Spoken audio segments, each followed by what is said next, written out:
The news day continues here on One News Now. I'm Jess De Los Santos. Here are the biggest stories on the economic and corporate fronts. President Bongbong Marcos led the launching of the Kadiwa ng Pangulo program in Pili, Camarines Sur. In his speech, Marcos Jr. vowed to continue his efforts to lower the prices of commodities such as rice. The Kadiwa program is a market chain which allows local producers to sell their products directly to consumers. President Marcos said there are already 500 Kadiwa stores across the country and they plan to open more. Halimbawa, yung bigas, yung aking pangarap na sinabi na nung bago akong upo na sana mapababa natin ang presyo ng bigas ng 20 piso. Hindi pa tayo umaabot doon. Dahan-dahan palapit. Nasa 25 piso na lang tayo. Konti na lang. May bababa natin yan. The Energy Department says the Philippine National Oil Company will postpone its plan to establish a national strategic petroleum reserve. The DOE said among the issues that led to the decision to shelve the project was the cost of the reserve. The agency also raised concerns about the useful life of the investment in light of declining oil use. The PNOC last year sought legislative approval for a plan to establish a permanent reserve to help the country ride out periods of supply disruption.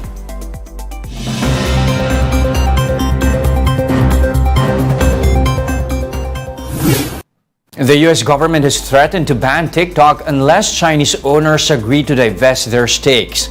TikTok spokesperson Brooke Oberwetter told Reuters that the warning came from the Committee on Foreign Investment in the U.S. This is the first time that the administration of U.S. President Joe Biden threatened a ban on TikTok amid increasing security concerns. Some government officials and experts have accused the app of passing user data to the Chinese government for propaganda. TikTok maintained, however, that divestment won't resolve any issue as no new restrictions will be imposed on data access. The White House has backed a legislation for powers to ban TikTok and other technologies that pose security threats. Now on to some global updates. Regulators in Switzerland say they're ready to provide financial support to Credit Suisse after shares in the lender dropped by as much as 30% on Wednesday. In a joint statement with the Swiss financial market regulator FINMA, the Swiss National Bank said Credit Suisse met the strict capital and liquidity requirements imposed on so-called systematically important banks. And if necessary, the Swiss National Bank can provide Credit Suisse with liquidity. Following the failure of Silicon Valley Bank in the United States last week, investors dumped shares in Credit Suisse after its biggest shareholder, the Saudi National Bank, ruled out increasing stake in the Swiss bank due to regulatory limitations.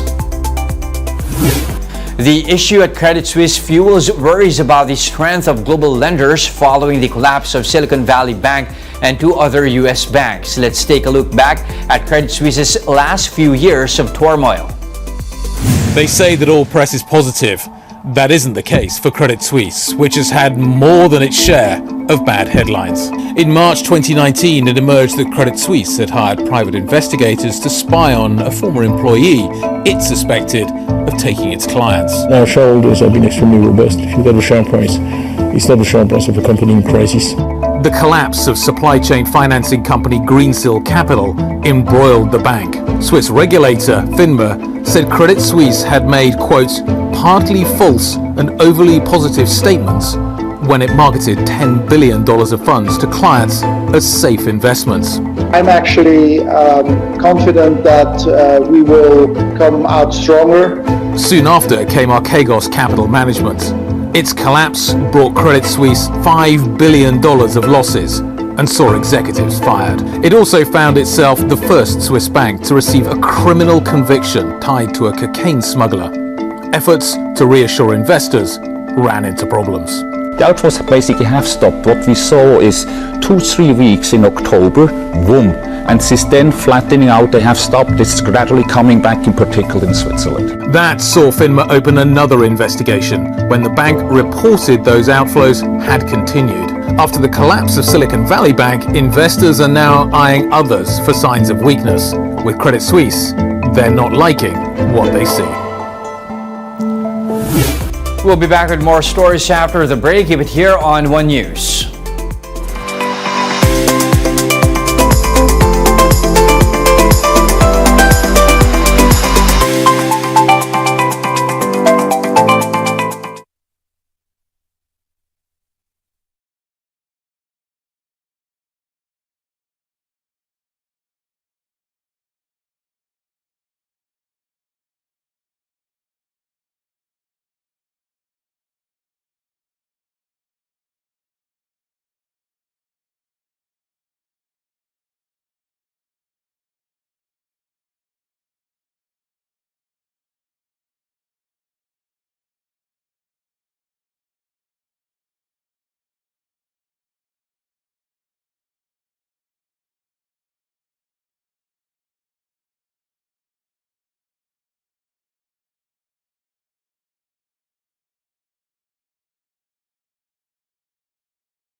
You're still watching One News Now. I'm Jess De Los Santos. Cash remittances grew at a slower pace in January.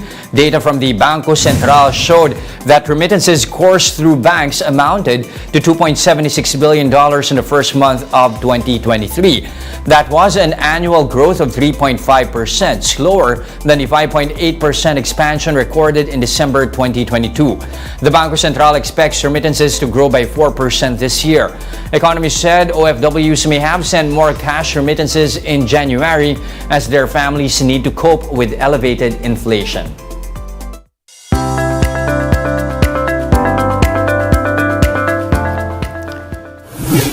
Philippine Airlines sees its expenditure almost doubling for 2023. The flag carrier says it sees a bigger capex to cover all the improvements that PAL wants to invest in.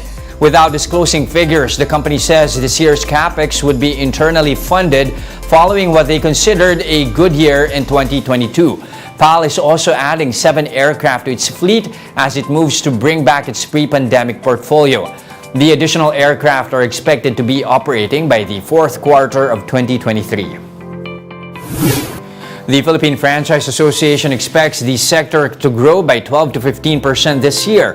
The PFA said the growth would come from the expansion of homegrown brands here in the country and abroad. So far, nearly 50 major Filipino brands are continuously expanding and may potentially grow into global brands. The association is also seeing positive growth in franchising subsectors such as food, services, and retail.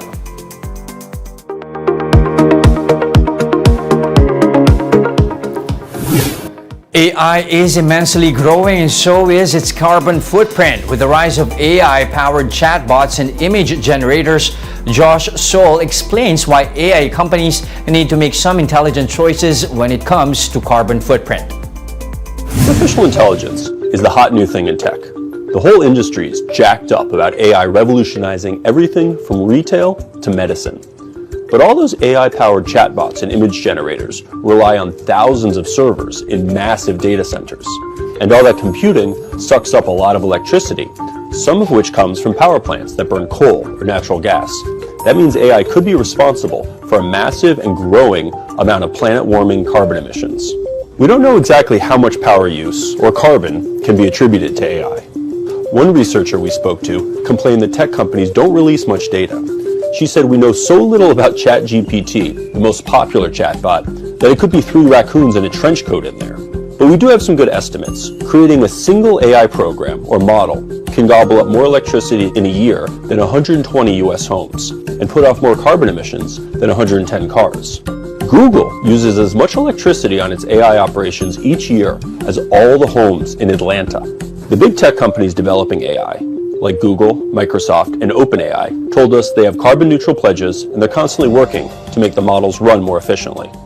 Electricity might seem boring, but it can throw an entire industry into turmoil. Here's a cautionary tale: cryptocurrency. After it became clear that crypto mining was sucking up as much power as the entire country of Argentina, China outlawed mining and New York blocked new permits for crypto miners. If AI doesn't want to end up criticized like crypto, companies selling artificial intelligence should make some intelligent choices about how much power they're burning. And those are the top business stories of the hour. I'm Jess De Los Santos. Join us again at 2 p.m. We are One News, all sides, all the time.